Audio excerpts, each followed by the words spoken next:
Una rosa para Emily.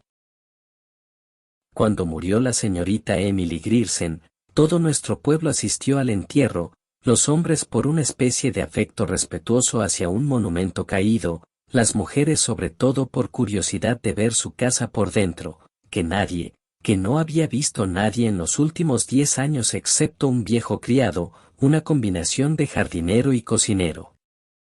Era una gran casa de madera, más bien cuadrada, que en otro tiempo había sido blanca, decorada con cúpulas y capiteles y balcones con voluta en el pesado estilo frívolo de los años 70, situada en lo que en otro tiempo fue nuestra calle más selecta.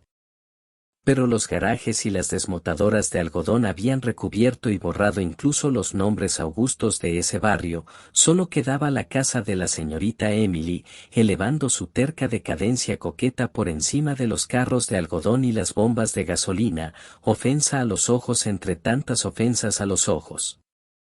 Y ahora la señorita Emily se había ido a reunir con los representantes de esos augustos nombres que yacían en el cementerio adornado de cipreses entre las alineadas tumbas anónimas de los soldados de la Unión y de la Confederación que cayeron en la batalla de Jefferson. En vida, la señorita Emily había sido una tradición, un deber, un cuidado, una especie de obligación hereditaria sobre el pueblo, que databa de aquel día de 1894 en que el coronel Sartouris, el alcalde, el que engendró el edicto de que ninguna negra debía aparecer en la calle sin delantal, la dispensó de impuestos, datando esa dispensa desde la muerte de su padre y a perpetuidad. No es que la señorita Emily hubiera aceptado una caridad. El coronel Sartouris inventó un enredado cuento en el sentido de que el padre de la señorita Emily había prestado al municipio un dinero que el municipio, como cuestión de negocios, prefería devolver así. Solo un hombre de la generación y de la delicadeza del coronel Sartouris podría haberlo inventado, y solo una mujer se lo podía haber creído. Cuando la siguiente generación, con sus ideas más modernas, llegó a ser los alcaldes y concejales, ese arreglo creó cierta insatisfacción. A principios de año le enviaron por correo un aviso de impuestos. Llegó febrero y no había respuesta. Le escribieron una carta oficial, pidiéndole que se presentara en la oficina del oficial de justicia cuando le fuera más cómodo. Una semana después, el propio alcalde le escribió en persona, ofreciendo visitarla o enviarle su coche, y recibió en respuesta una nota en papel de forma arcaica, con una delgada caligrafía fluyente, en tinta descolorida, en el sentido de que ella ya no salía en absoluto. Adjuntaba también el aviso de impuestos, sin comentario. Convocaron una reunión especial del Consejo Municipal. Una diputación la fue a visitar, llamando a la puerta por la que no había entrado ningún visitante desde que ella dejó de dar lecciones de pintar porcelana hacía unos 8 o 10 años. Les hizo entrar el viejo negro al vestíbulo en penumbra desde el cual una escalera subía hacia más sombra aún. Olía a polvo y desuso, un olor denso, malsano. El negro les hizo entrar al salón, que tenía un mobiliario pesado, tapizado en cuero. Cuando el negro abrió los postigos de una ventana, vieron que el cuarto estaba agrietado, y cuando se sentaron, un leve polvo se elevó perezosamente, girando en lentas motas en el único rayo de sol. En un sucio caballete dorado ante la chimenea se elevaba un retrato a lápiz del padre de la señorita Emily. Se levantaron al entrar ella, una mujer pequeña y gorda, de negro, con una delgada cadena de oro bajándole hasta la cintura y desapareciendo en su cinturón, y apoyada en un bastón de ébano con una estropeada cabeza de oro. Su esqueleto era pequeño y reducido, quizás por eso lo que en otra hubiera sido nada más que gordura, en ella era obesidad. Parecía borrosa, como un cuerpo que lleva mucho tiempo sumergido en agua inmóvil, y de ese mismo color pálido. Sus ojos, perdidos en las grasientas ondulaciones de la cara, parecían 2 trocitos de carbón encajados en un trozo de masa, al moverse de una cara a otra mientras los visitantes exponían su recado. Ella no les pidió que se sentaran. Se quedó simplemente en la puerta escuchando tranquilamente hasta que el portavoz tropezó y se detuvo. Entonces oyeron el reloj invisible tic-taqueando en el extremo de la cadena de oro. Su voz era seca y fría. Yo no tengo que pagar impuestos en Jefferson. El coronel Sartouris me lo explicó. Quizá uno de ustedes pueda obtener acceso a los registros del municipio para convencerse. Pero si ya lo hemos hecho. Nosotros somos las autoridades municipales, señorita Emily. No recibió un aviso del oficial de justicia, firmado por él. Recibí un papel, sí, dijo la señorita Emily. Quizá él mismo se considere el oficial de justicia. Yo no tengo impuestos en Jefferson. Pero no hay nada en los libros que lo muestre, vea. Tenemos que seguir, Vean el coronel Sartouris. Yo no tengo impuestos en Jefferson. Pero señorita Emily. Vean al coronel Sartouris. El coronel Sartouris había muerto hacía casi 10 años. Yo no tengo impuestos en Jefferson. Tú. Apareció el negro. Acompaña a estos caballeros a la puerta.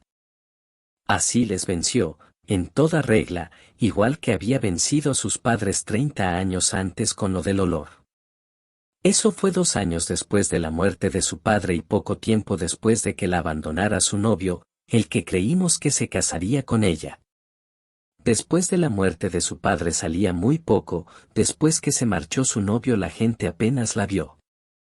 Unas pocas señoras tuvieron la temeridad de llamar, pero no fueron recibidas, y la única señal de vida en el sitio era el negro, entonces joven, entrando y saliendo con una cesta de compra. Como si un hombre, ningún hombre, pudiera llevar decentemente una cocina, dijeron las señoras, así que no les extrañó cuando se formó el olor. Era otro vehículo entre el grosero mundo pululante y los altos y poderosos Grierson. Una vecina se quejó al alcalde, el juez Stevens, de 80 años. «¿Pero qué quiere que haga yo con eso, señora?», dijo él. «Pues mandarle recado de que lo pare», dijo la mujer, «no hay una ley». «Estoy seguro de que no hará falta», dijo el juez Stevens. «Probablemente es solo una serpiente o una rata que ha matado ese negro suyo en el jardín. Ya hablaré con él de eso». Al día siguiente recibió 2 quejas más, una de un hombre que vino como excusándose con temor. «Realmente tenemos que hacer algo con eso, señor juez. Yo sería el último del mundo en molestar a la señora Emily, pero tenemos que hacer algo».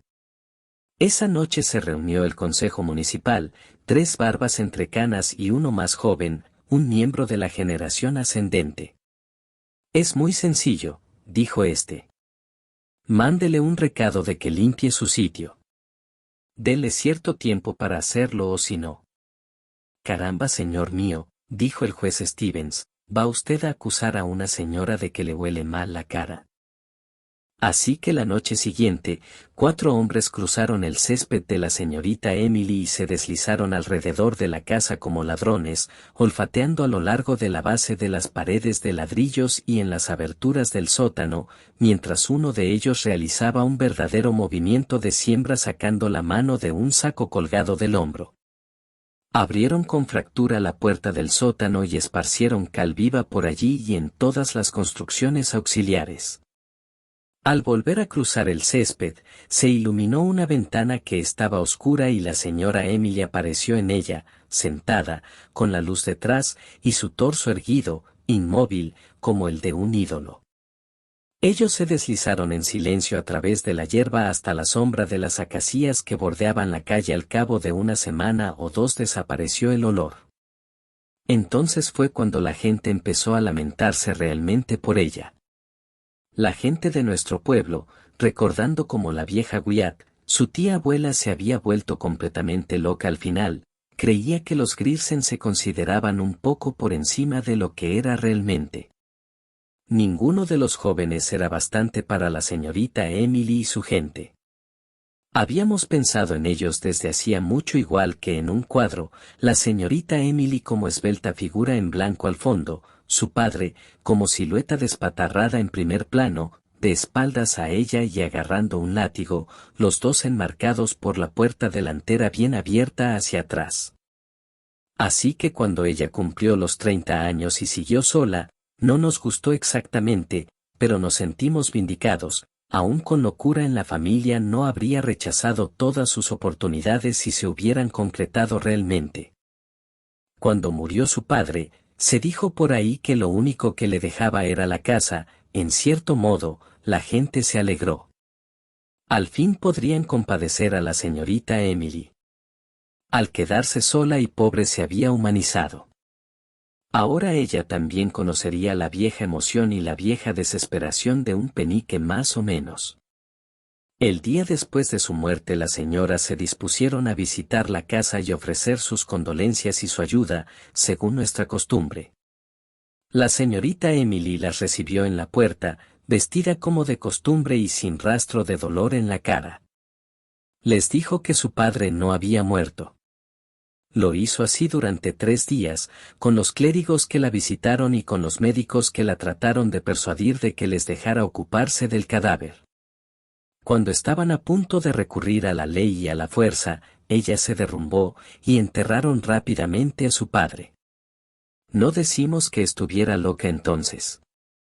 Creíamos que tenía que hacer eso. Recordábamos a todos los jóvenes que su padre había ahuyentado, y sabíamos que, no habiéndole quedado nada, se tendría que aferrar a aquello mismo que la había despojado, como hace siempre la gente. Estuvo enferma mucho tiempo. Cuando la vimos otra vez, se había cortado el pelo bien corto, haciéndola parecer una niña, con una vaga semejanza a los ángeles de las ventanas coloreadas de las iglesias, algo así como trágica y serena.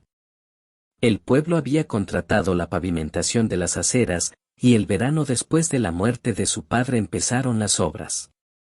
La compañía de obras llegó con negros y mulas y maquinaria, y un capataz llamado Homer Barrón, un yanqui, un hombre grande, oscuro, bien dispuesto, con una gran voz y los ojos más claros que la cara. Los niños le seguían en grupos para oírle insultar a los negros, y oír cantar a los negros a compás del subir y bajar los picos. Muy pronto conoció a todo el mundo del pueblo. Siempre que se oía mucha risa en cualquier sitio de la plaza, Homer Barrón estaba en el centro del grupo. Al fin empezamos a verle con la señorita Emily los domingos por la tarde guiando el cochecillo de ruedas amarillas y la pareja de bayos de la caballeriza de alquiler. Al principio nos alegramos de que la señorita Emily se interesara por alguien, porque todas las señoritas decían que ni siquiera el dolor podía hacer que una verdadera dama olvidara el noblesse oblige, sin llamarlo noblesse oblige. Decían solo, pobre Emily. Deberían venir a verla sus parientes. Tenía algunos parientes en Alabama, pero hacía años su padre había reñido con ellos por la herencia de la vieja Wyatt, la loca, y no había comunicación entre las dos familias. Ni siquiera habían estado representados en el entierro. Y tan pronto como dijeron los viejos, pobre Emily, empezó el cuchicheo. ¿Suponéis que de veras es así?, se decían unos a otros. Claro que sí. ¿Qué otra cosa podría? Eso, con la mano ante la boca, con un frufrú de seda y de raso al estirar el cuello detrás de celosías cerradas contra el sol del domingo por la tarde mientras pasaba leve y rápido el clop clop clop de la pareja de caballos, pobre Emily. Ella llevaba la frente bien alta, aun cuando creíamos que había caído. Era como si exigiera más que nunca el reconocimiento de su dignidad como la última Grierson, como si hubiera necesitado ese toque de terrenalidad para reafirmar su imperturbabilidad. Igual que cuando compró el veneno de ratas, el arsénico. Eso fue un año después de que empezaran a decir, pobre Emily, y mientras estaban con ella sus dos primas pasando una temporada. Quiero un veneno, dijo al boticario. Tenía más de 30 años entonces, todavía una mujer leve, más delgada que de costumbre, con fríos y altaneros ojos en una cara cuya carne estaba tensa en las sienes y en las cuencas de los ojos como uno se imagina que debe ser la cara de un farero. Quiero un veneno, dijo al boticario. Tenía más de 30 años entonces, todavía una mujer leve, más delgada que de costumbre, con fríos y altaneros ojos en una cara cuya carne estaba tensa en las sienes y en las cuencas de los ojos como uno se imagina que debe ser la cara de farero. Quiero un veneno, dijo. Sí, señorita Emily. ¿De qué clase? ¿Para ratas y cosas así? Yo recomiendo. Quiero el mejor que tenga. No me importa de qué clase. El boticario nombró varios.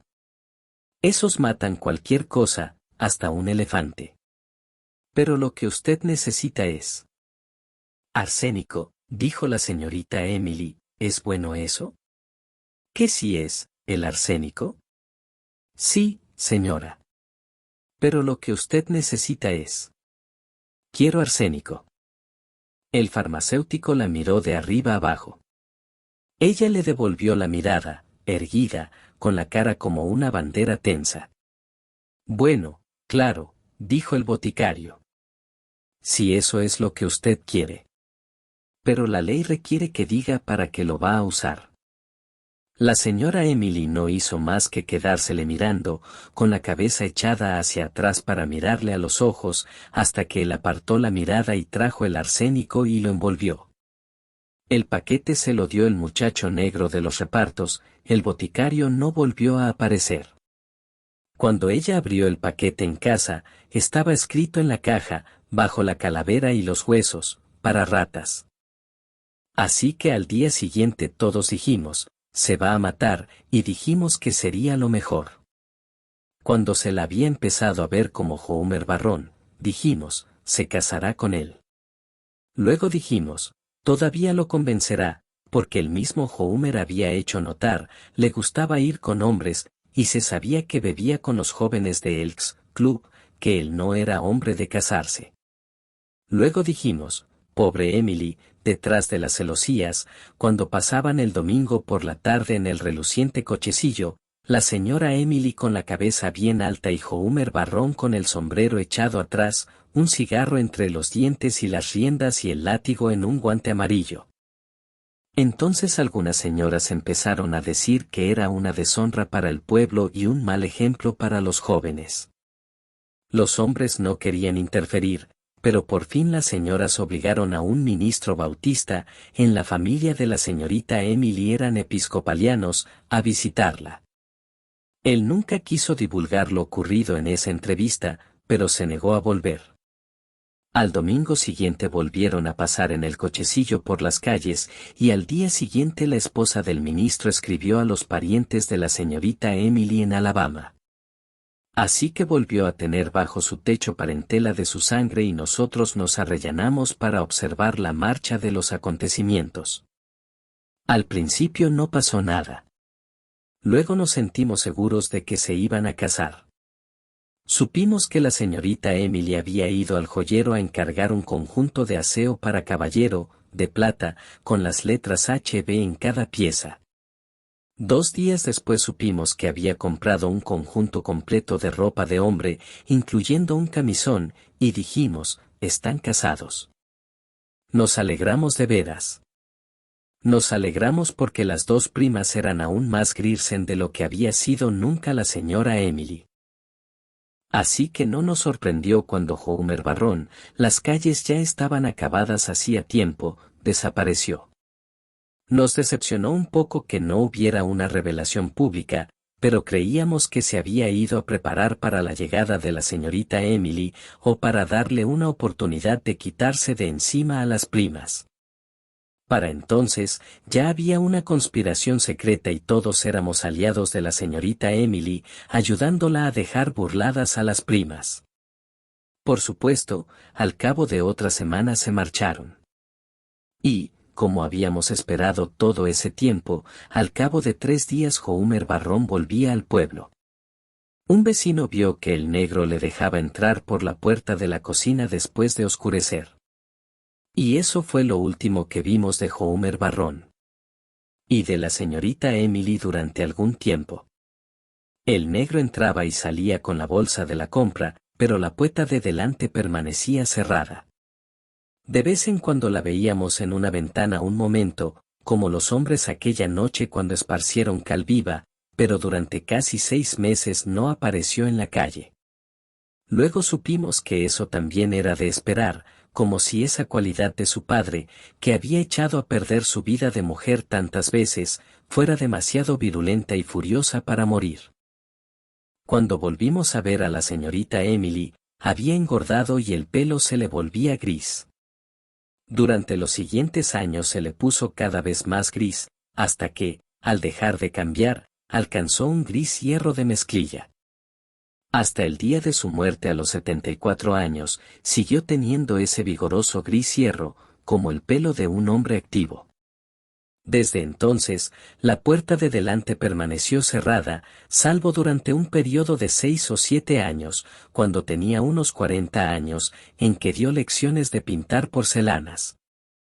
Arregló un estudio en uno de los cuartos de abajo, a donde se envió a las hijas y nietas de las coetáneas del coronel Sartouris con la misma regularidad y el mismo espíritu con que se le mandaba a la iglesia el domingo con una moneda de 25 centavos para la bandeja de la colecta. Mientras tanto, se le había dispensado de impuestos. Entonces la nueva generación se convirtió en la columna vertebral y el espíritu del pueblo, y las alumnas de las clases de pintura crecieron y desaparecieron de en medio y ya no le mandaron a sus hijas con cajas de colores y aburridos pinceles y recortes de las revistas de señoras. La puerta de delante se cerró tras la última y quedó cerrada para siempre. Cuando el pueblo obtuvo reparto postal gratuito, la señora Emily se negó a dejarles fijar los números de metal sobre la puerta y ponerle un buzón. No quiso ni escucharles. Cada día, cada mes, cada año observábamos al negro ponerse canoso y encorvado, entrando y saliendo con la bolsa de la compra. Cada diciembre, le enviábamos un aviso de impuestos, que la oficina de correos devolvía una semana después, sin ser recogido. De vez en cuando la veíamos en una de las ventanas de abajo, evidentemente había cerrado el piso de arriba de la casa, como el torso tallado de un ídolo en un nicho, mirándonos o no mirándonos, sin que supiéramos nunca qué. Así pasó de generación en generación, querida, ineludible, impertérrita, tranquila y perversa. Y así murió. Cayó enferma en la casa llena de polvo y sombra, con solo un negro chocheante para cuidarla. No supimos siquiera que estaba enferma, habíamos renunciado hacía mucho a intentar obtener información por el negro. Él no hablaba con nadie, probablemente ni siquiera con ella, pues la voz se le había vuelto áspera y oxidada, como por el desuso. El negro recibió a las primeras señoras en la puerta de delante y las hizo entrar, con sus voces silbantes y en sordina y sus rápidas ojeadas curiosas, y luego desapareció. Se marchó derecho a través de la casa y salió por atrás y no se le volvió a ver. Las dos primas vinieron enseguida. Hicieron el entierro el segundo día, con el pueblo viniendo a mirar a la señorita Emily bajo una masa de flores compradas, con la cara de su padre dibujada a lápiz cavilando profundamente sobre el ataúd, y las señoras sibilantes y macabras, y los hombres muy viejos, algunos con sus cepillados uniformes de la Confederación, en el porche y en el césped, hablando de la señorita Emily como si hubiera sido coetánea de ellos. Creyeron que habían bailado con ella y quizá le habían hecho la corte. Confundiendo el tiempo con la progresión matemática, como hacen los viejos, para quienes el pasado no es un camino que disminuye sino, por el contrario, una ancha pradera no tocada jamás por ningún invierno, separada de ellos ahora por el estrecho cuello de botella de la más reciente década de años. Ya sabíamos que había un cuarto en aquella región escaleras arriba que nadie había visto en 40 años, y que habría que forzar. Esperaron hasta que la señorita Emily estuviera decentemente en tierra para abrirlo. La violencia del derrumbamiento de la puerta pareció llenar ese cuarto con un polvo invasor. Una delgada capa de acre como de la tumba, Parecía cubrirlo todo en ese cuarto decorado como para una boda, las cortinas de encaje, de desteñido rosa, las luces con pantallas rosa, la mesa del tocador, la delicada batería de cristal y de objetos de aseo de hombre, con revestimiento de manchada plata, tan manchada que el monograma quedaba oscurecido. Entre ellos había un cuello y una corbata, como recién quitados, y que, al levantarse, dejaron en la superficie una pálida luna de polvo. En una silla colgaba el traje, cuidadosamente doblado, bajo los dos zapatos mudos y los calcetines dejados caer. El hombre mismo estaba tendido en la cama. Durante un rato nos quedamos allí, simplemente, mirando la profunda sonrisa sin carne. El cuerpo al parecer había yacido en otro tiempo en la postura de un abrazo, pero ahora el largo sueño que dura más que el amor, que vence incluso la mueca del amor, le había puesto los cuernos.